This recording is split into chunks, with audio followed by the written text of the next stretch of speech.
All right, we're here this morning with Tim Willis, longtime educator over in the Panhandle and a mentor to a great deal of us younger band directors, not as experienced band directors in the Panhandle area. Tim, welcome. Let's just jump right in. What made you decide to do the band directing business? Well, I grew up in Pensacola, born and raised in Pensacola, and I went to. I had three older brothers that all played football, and I obviously wasn't the size of a football player. But I started going to football games back when I was in the third grade to see my brothers play. And the high school band fascinated me. Pensacola High at that time was one of the predominant schools in Pensacola. Escambia High School was not yet completed in the 57, 56. That was still Pensacola High only. And I was just fascinated by the band. And it just really, I couldn't get that out of my mind. I was probably in the third grade then. When I got to the fifth grade, I can still remember my fifth grade teacher. Her name was Zerling Franklin. And every day after lunch, she would bring us in and sit down. She wasn't our music teacher, but she would sit down and she would play music for us. And she introduced us to Bach and Beethoven, Chopin, and Strauss. We listened to all of that stuff for about 30 to 45 minutes. And it really started stirring a little seed inside of me. And I can remember having a tryout for the school play, and we had to sing My Country 'Tis of Thee.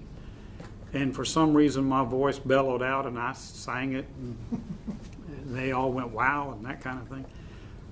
And I can remember those times, but I do remember that. And of course, where I grew up, we had 7 through 9 junior high, and we had 10 through 12 high school.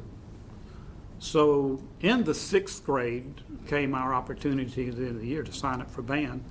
Bands did not go around in those days in our area and play for the students. You just, do you want to be in the band? And I had that seed planted all that time.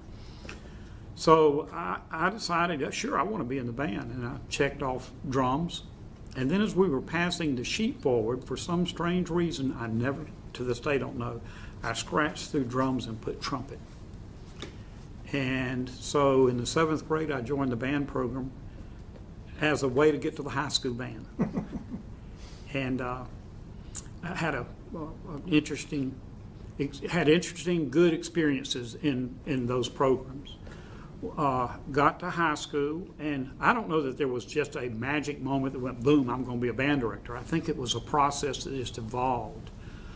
And when I graduated from high school, I had gone up to visit Mississippi State University, and my brother was going to school there, and I went in and played for the band director, and they said, I guess we'll let you come up here. And so I got started, and it's kind of interesting. Both my wife and my wife was a retired elementary music teacher, and both of us have talked about the fact that we never once in our life thought about doing anything else. So we feel very blessed that it was something that started early in our life and just continued on, and so that was kind of the influence that got me going into the band. I did not realize till I got to college that in my high school band, and I'm going to say somewhat in my junior high band, I guess, either I wasn't paying attention, which is probably the case, or we just never really got it reinforced about certain fundamentals of music. Because when I went to school at Mississippi State, I was not prepared musically for college.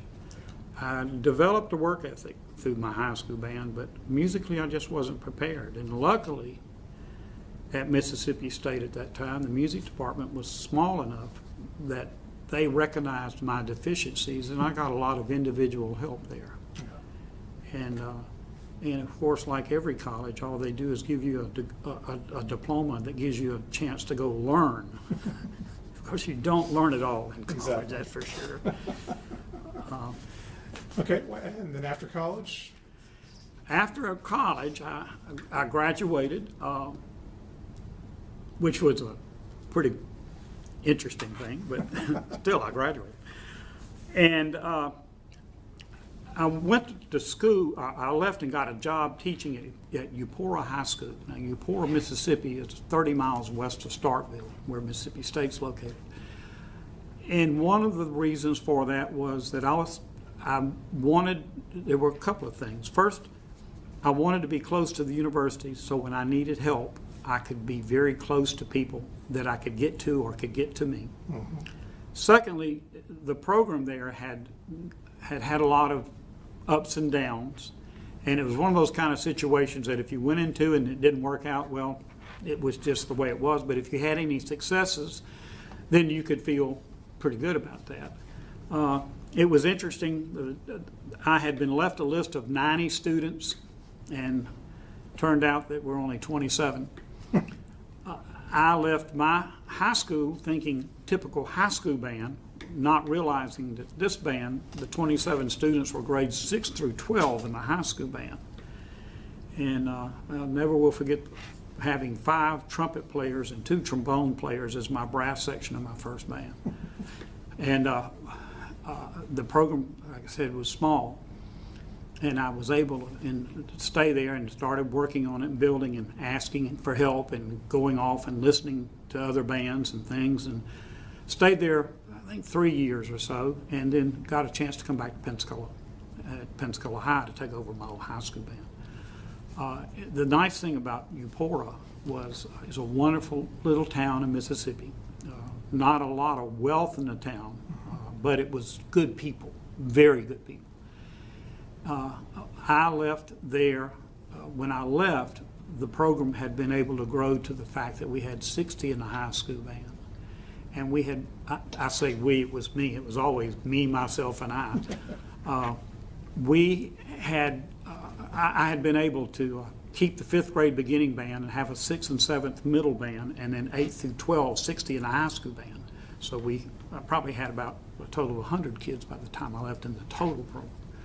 But I had a chance to come back to Pensacola, where I grew up, and took over the Pensacola High Band. Interesting there, I left in the mid-'60s when society was not a completely integrated system, and then came back in the early 70s where it was struggling through the integration. And even though I had the same building, it was not the same school. Right. And came back and had to quickly start adapting myself to it. Stayed there for I think 5 or 6 years, and was able to really enjoy some successes there as a high school director. And after 8 years, like many directors in that era, I decided it was time to make a little money, because I wasn't making a lot. So I thought I'd go into fundraising for a year. And it didn't take me long to realize that wasn't for me.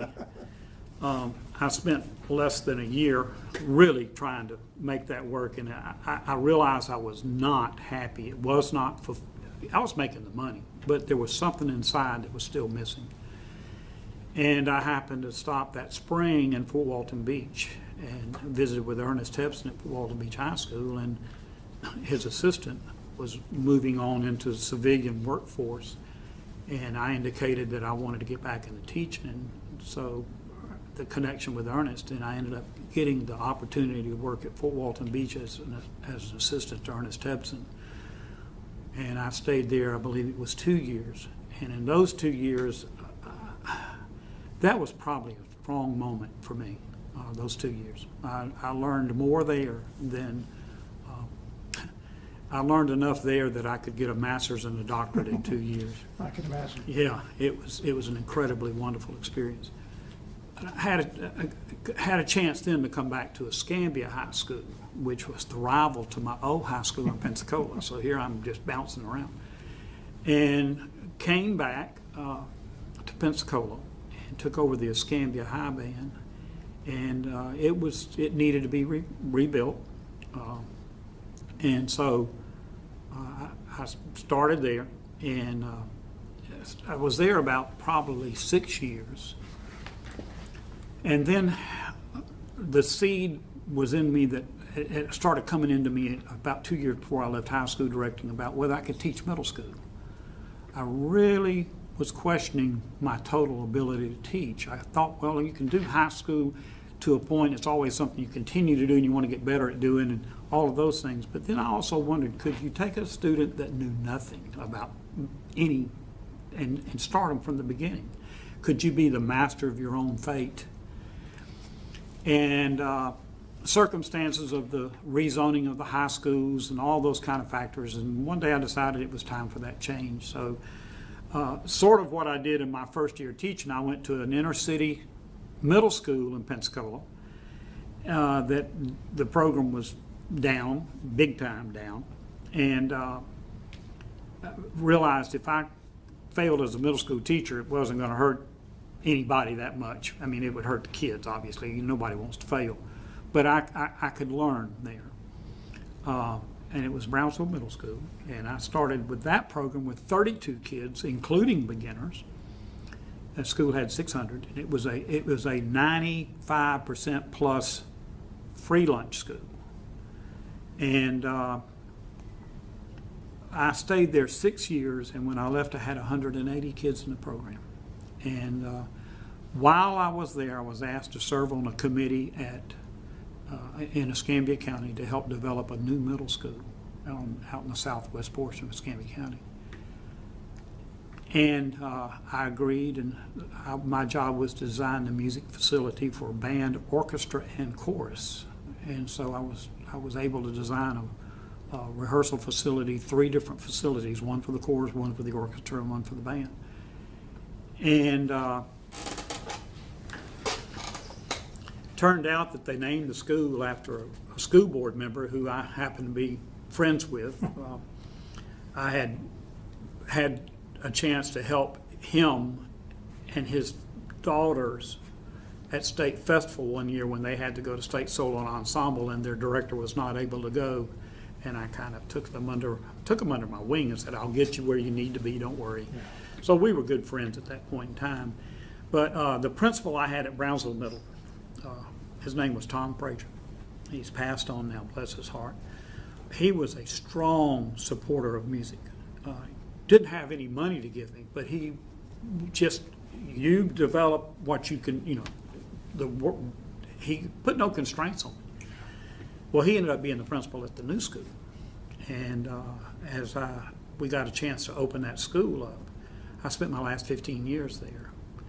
And when in my last year, the superintendent of schools and I were at a function together, and he asked me if I'd be interested in coming back as a part-time mentor for young band directors within our county. And so after I retired from the podium, I went on to work a couple of years as mentor under the district, and then decided it was time to, after that, I needed a little more freedom for myself, and yet I could still go and mentor people. So that's kind of what I've done. That took about 41 years of my life. Yeah, and the last school you were at was Bailey Middle School. Bailey Middle School was the last school I was at. The school was a real, if I looked back at everything the jobs I had, with the exception of Fort Walton Beach, it was always to take a program that needed to be rebuilt, some major, some minor. Yeah. Bailey was the first school that, it was a brand new school, so you just went out and got students. First, the 7th and 8th graders had already been in band programs, and so they were coming together. And then before the school opened up, my principal and I went around and we recruited band students for the band as beginners. And the first year I opened up the band at Bailey, I had 357 in it. And that was kind of wow, I will never forget being at Brownsville and having 10 beginning trumpets and going to Bailey Middle School and having 40. And just the sheer numbers took me some time to adapt to, but the same principle. But But the inventory that I was able to have because of their generosity, I was basically, I can tell you, I was a spoiled brat. I had everything. It was a blessing. I mean, they scheduled band before they scheduled anybody else. The inventory that I was able to purchase, I didn't want for anything. I can remember signing up euphoniums and beginning band, and I had originally had 16, and I had 2 more schools to go, and my principal asked me, he said, how are we on euphoniums? And I said, well, I'm about to run out. He said, how many more do you need? I said, oh, probably 6. He said, okay, let's get them. So, and he was very supportive. He would come in and sit down. He was a pianist, yeah. And he would come in and sit down and jazz band and play pianos for us, or those kind of things. And then part of this story is that the assistant principal, when we opened the school up, her name was Dr. Judy Pippin, and she came to me the second year and told me that she said, I always wanted to play in band. And I said, really? What do you want to play? She said, the flute. So I reached up in my cabinet and got the flute and said, be in class tomorrow and I'll teach you. And she took a year of beginning band. Yeah. And bought her shirt, played in the concerts, did everything. And we did, I'm a strong proponent of the pass-off system. And we'll never forget her first pass-off when she sat, and they had to play in front of all the other students, and she sat down to play her piece that she had to play, the little line out of the book. And I always told them they could sound the first note before they played it. Well, she played the first note, and then went, oh, that's not correct. I said, that's right. And she made the remark, she said, this isn't as easy as it looks. And I said, well, Doc, it's a lot easier if you practice, but, and by the way, you only have one more chance. But she gained a very big respect for music and understood how important music education was to the rest of the school. And she has since retired, and she and her husband and my wife and I are dear, dear, dear friends. Yeah. And but that was, that was a lot of fun that last those years. Yeah. Yeah, a lot of fun. Well, it's neat to hear how over your career you've built those relationships with your administrators and other important. folks that can influence your program. Is there any other challenges that you had that you might could share? All of my challenges were my lack of ability, I'm sure. But there are things, always, with the exception of maybe, well, the beginning years at Bailey, I had some budget constraints. Most everywhere else, the big challenges were always your ideas were bigger than your money. Mm-hmm. And so it was always the ability to deal with funding was one of the challenges. I would say back in the early days, especially in my first job, I was so young and innocent, and some people say young and dumb. I was being carried by experience of some parents that knew more than I did, and they were able to help supply the monies. In Mississippi, I was real surprised in 3 years the amount of money that we were able to raise in that small town, and buy new uniforms and buy new instruments. But that's also the beauty of having one school, high school in one town. Yeah. Pensacola had like 6 or 7 high schools, so you get spread out. But that support there. Other challenges, especially when I came back to Pensacola High, and the way things had changed so much, and was learning to adapt to that.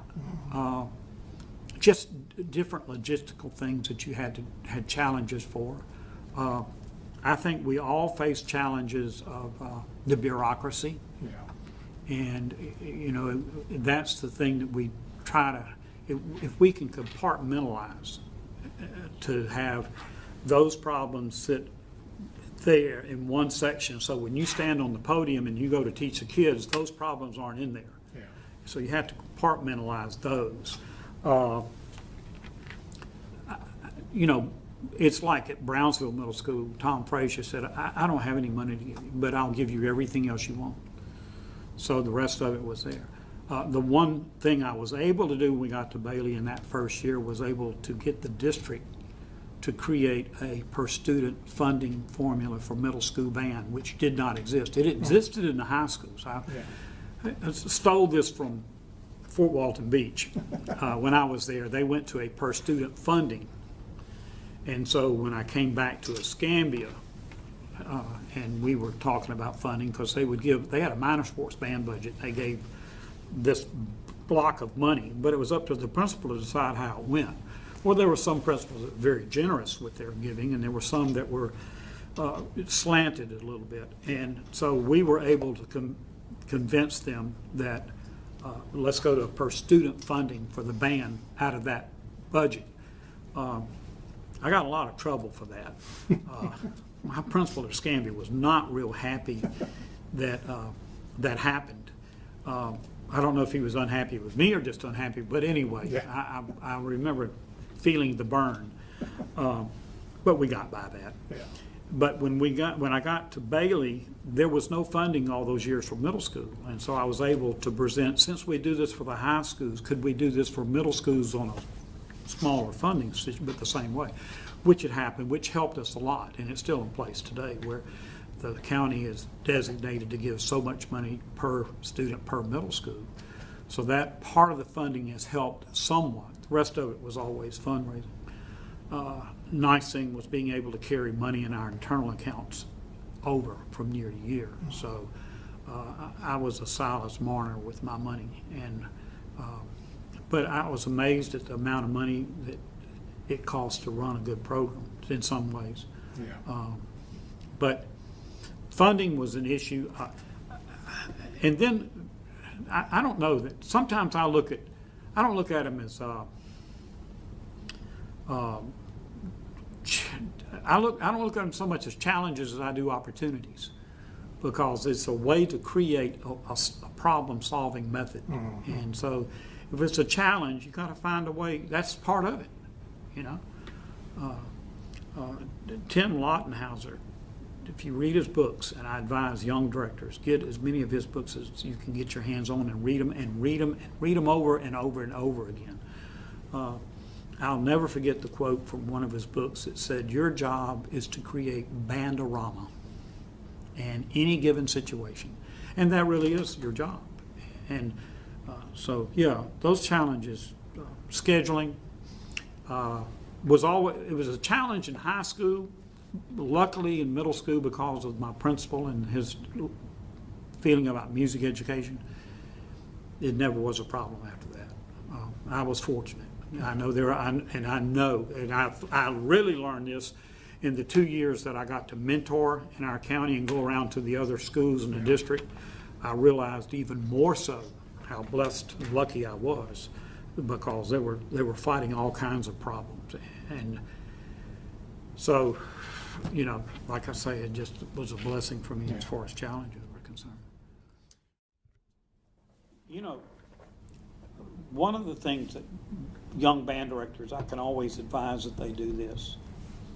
They need to always plan their work and work their plan. You have to have a plan. And there can be different plans. I always had a plan of where I thought I wanted the program to be at the middle of the year, at the end of the year. I also had a program where I wanted, where would it be in 3 years? Where would it be in 5 years? Now those plans are going to change, but if you don't set those goals out there, what you want your program to achieve and where they want to be, then you're just flying into nowhere. And you got to plan your work and work your plan, and you have to be patient and persistent.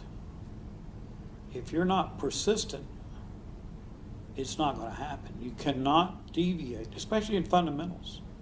Got to be persistent, but you also have to have patience to realize it's not going to happen overnight. And don't get frustrated and say, throw your hands up. Well, I didn't. You know, it doesn't happen overnight. It takes time for that kind of stuff, but put a plan down in writing. Every day when those kids walk in the room, make sure you have written on the board, this is what we're going to work on. Now, you may not get it all done. And don't just sit down and work on one piece of music for an hour. You don't want to do that either. Pick out sections of the music that you want to have, that you think you need to work on that day, and do 2 or 3 different pieces. And then if you may get it done, you may not. And then the next day, pick on some other stuff. Kids want to be challenged.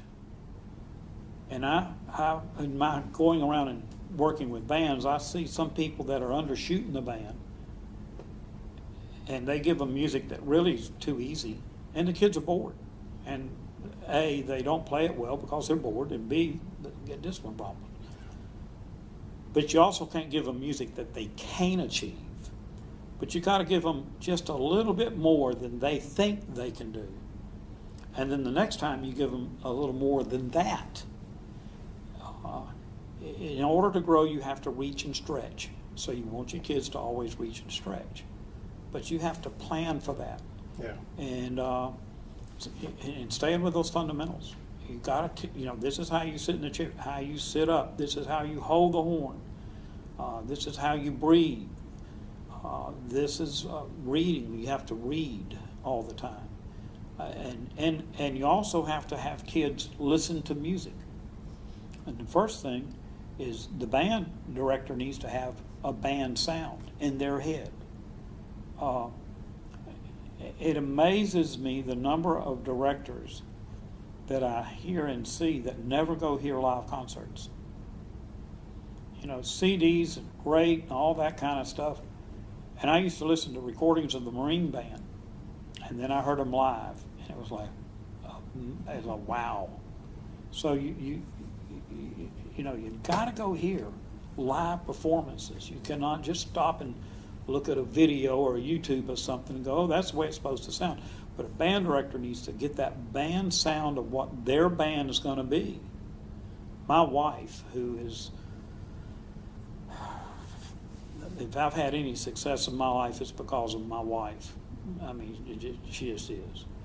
I won the lotto when I married her. The sun rises on her and sets on her. But she has told me that she could go into a room and hear 10 bands blindfolded, and she could tell you which one was mine because she knew what my band sounded like. And but I think you have, and you don't get that band sound just in one hearing. You've got to develop what you want to hear. And once you get that, you've got to get that to your kids. And we need to let kids hear more. It's not just all playing the instrument. And I'll get in trouble for saying this too. I love marching band, but it isn't all marching band either.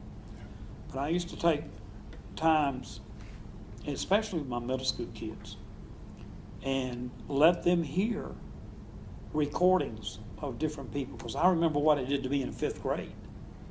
And I'm a rabid Copeland fan.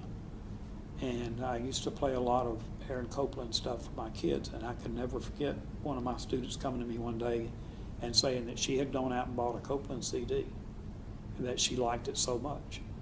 And my theory professor in college was a Stravinsky fan, and reading and hearing the music and then reading his stories of his life and the things and the way he composed things.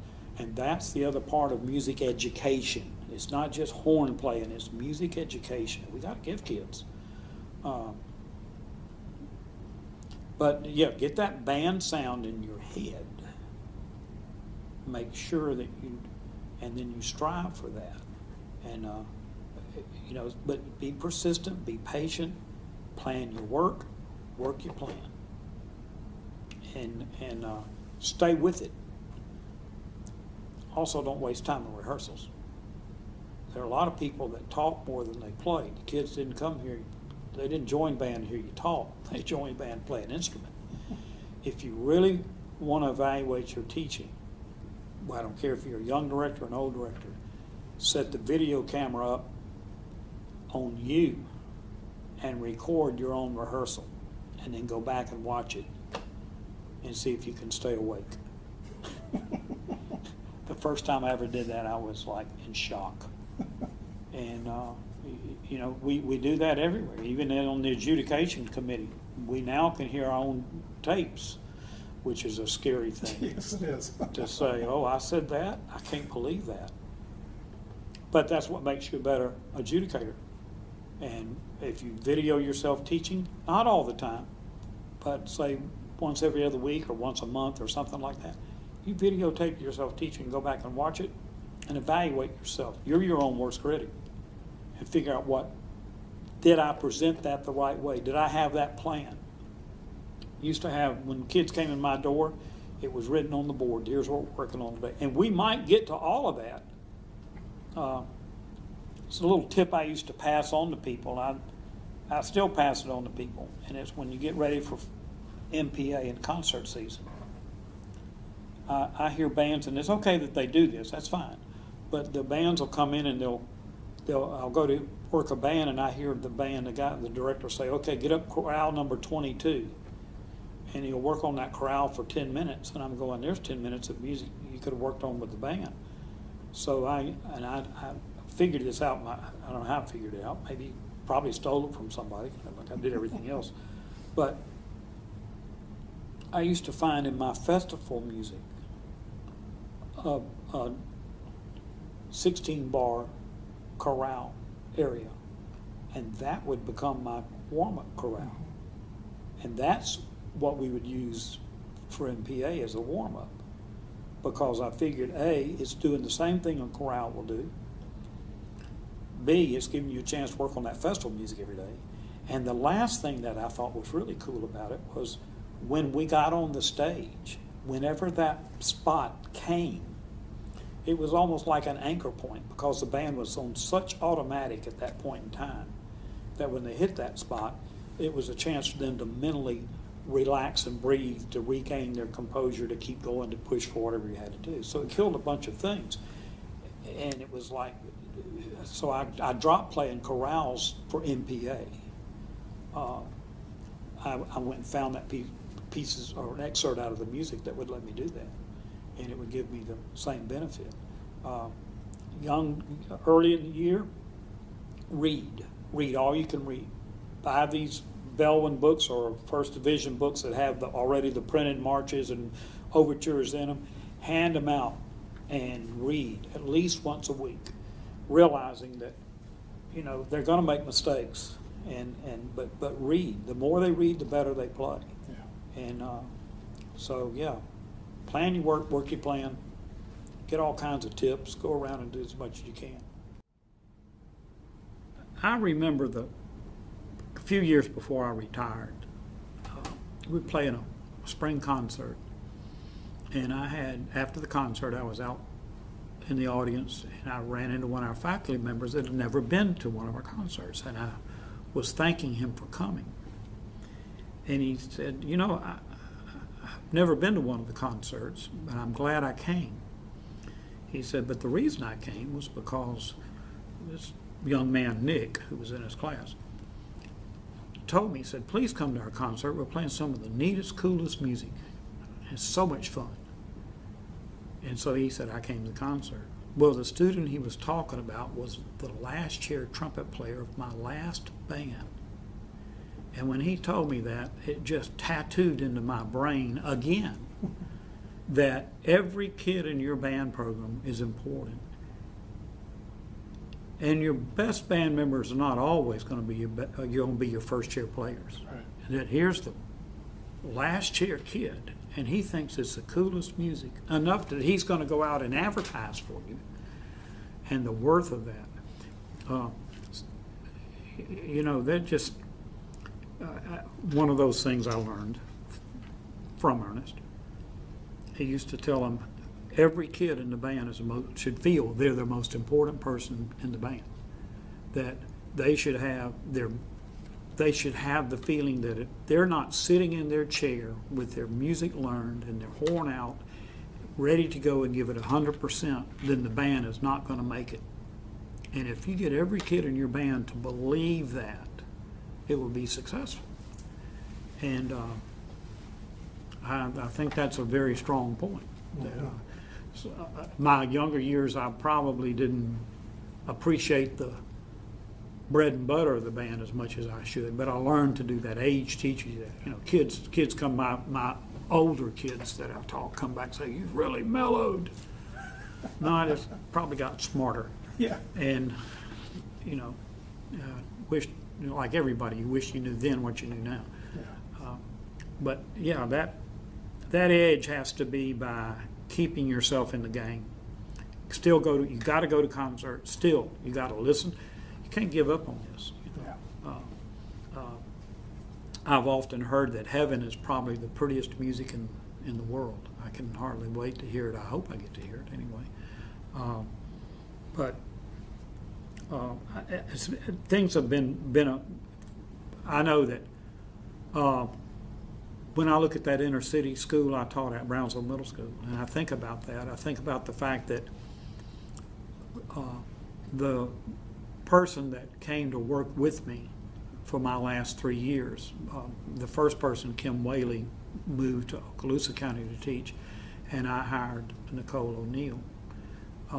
That first year, she was a trumpet player of mine at Brownsville Middle School. And she ended up at the end of the year meeting a young man and got married and have 2 great kids. And the person she married was the son of my first band director. So that circle really goes around. And you know, so you never know. And 2 other teachers at Bailey, by the way, were also in my band at Brownsville. And you know, I've got those are the things that touch you later, because music was the tool that you use, and then with all the things of teaching and appreciation, it takes it into the rest of the world, and they never forget. No. They never forget what they learned, so you have to always stay with that. A special musical moment that you remember the most of your teaching career with your students, or Musical? yeah, or non-musical? No, there are lots of moments like that. I wish I could remember this judge's name. I always used to, you know, I never felt like MPA was an ending point. It was like going from Pensacola to Atlanta, and you got to go through Montgomery. Right. And I always felt like MPA, and I would tell my students this, that MPA is simply Montgomery, and that we have to be at a certain place at a certain time and then turn right on Interstate 85 to go to Atlanta.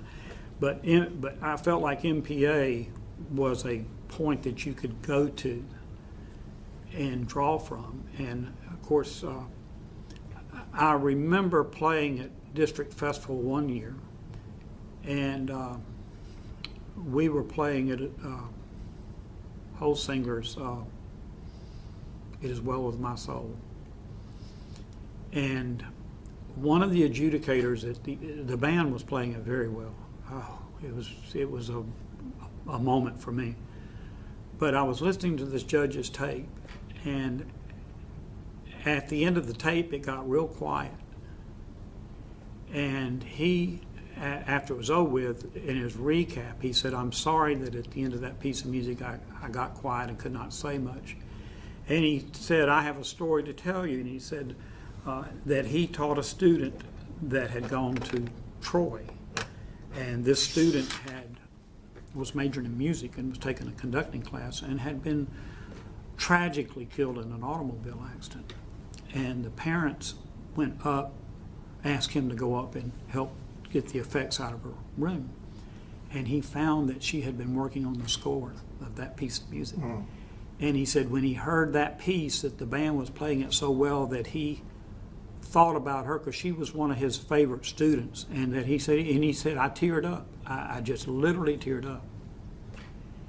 And I explained to the band, I said, that's probably the best compliment you could ever have, is that when somebody whose job is to adjudicate your band, you have moved them to the point that they leave that setting and it takes them to what music does in your soul.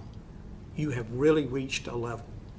And I've never forgotten that. That was a real special moment for me. Yeah. And I think the kids got a special moment out of Yeah. that too, because that is the job of what we do, is to touch that soul, and ratings don't matter. Yeah.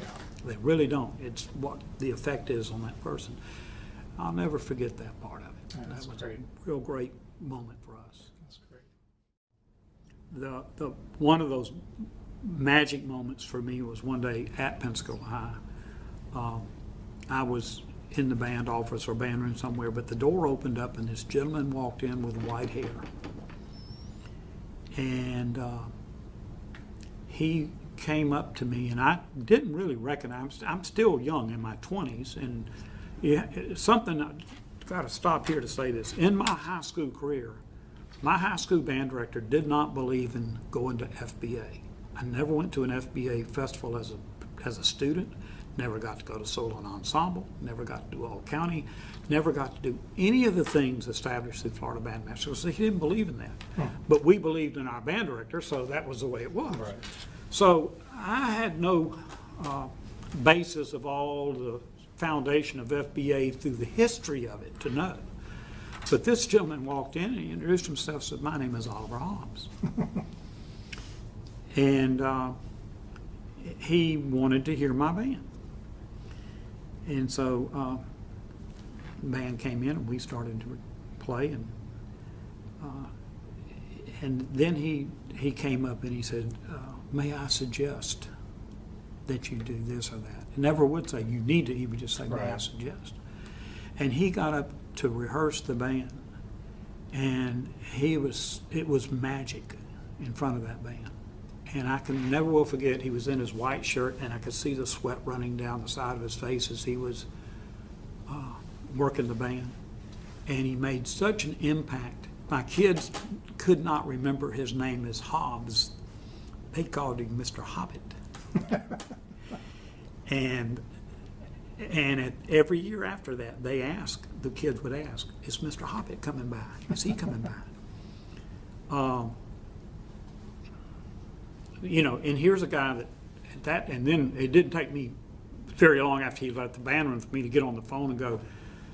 And then when I found out who just walked in my door, I had to get back up off the floor because I had to realize it was. Right.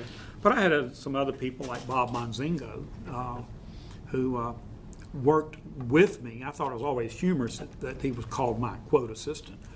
But he worked with me at Pensacola High. And it took me about 3 months before I realized that Bob knew more in his little finger than I could ever have known in my whole life. Tremendous influence on he used to call me Coach. And I'll never forget, I had gone to a marching festival with a band at Pensacola High, and we'd not done very well.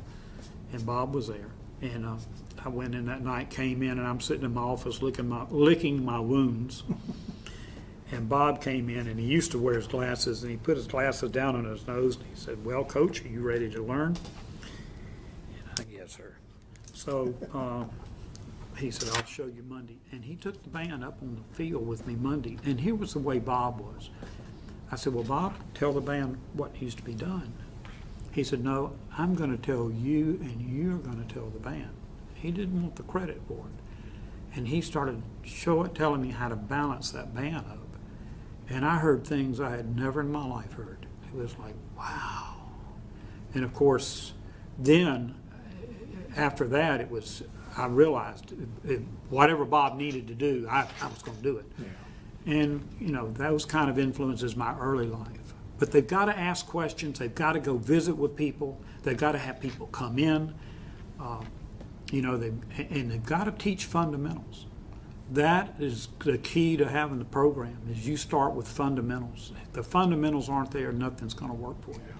And that starts with, here's how you sit in a chair, here's how your feet go on the floor, here's how you open the horn case, here's how you hold the horn, and you have to make them accountable for that.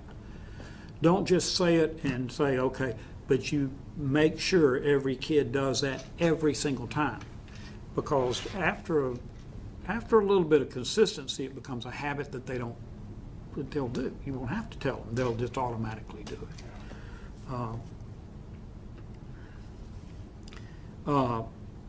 you know, I can remember taking time forever and ever to warm the band up and waiting for the kids to get seated. And finally, one day, I don't know where first off, I don't think band directors, I don't think we invent that many new things. I think we're excellent thieves. We steal stuff from everybody, which if it works, it's good. And it's not stealing, it's sharing. But I mean, we go out and if you see something that works in a program, use it. Yeah.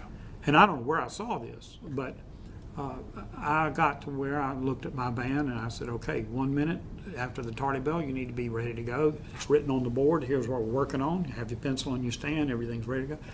And I remember that I would, after that minute, I would start. And I would start to play a scale, one note at a time.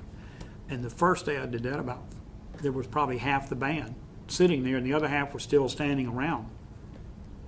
And the second day, there was about 90% of the band sitting down. And by the third day, after that 1 minute, everybody was sitting down. I found out that I was waiting on the band. Well, the band was waiting on me. And so I got started sooner. And, you know, so we just, you just do those kinds of things. You figure out what works and doesn't. There's so many things that you want to pass on to people. But you got to also realize this. There's more than one way to do things. And you just can't say what I did and go, that's the only way to do it. You got to find out what works and what doesn't work. And you know, I heard this at church the other night. We were talking about it, and a guy said, even a person who doesn't do good can serve as a bad example, and you can learn from that.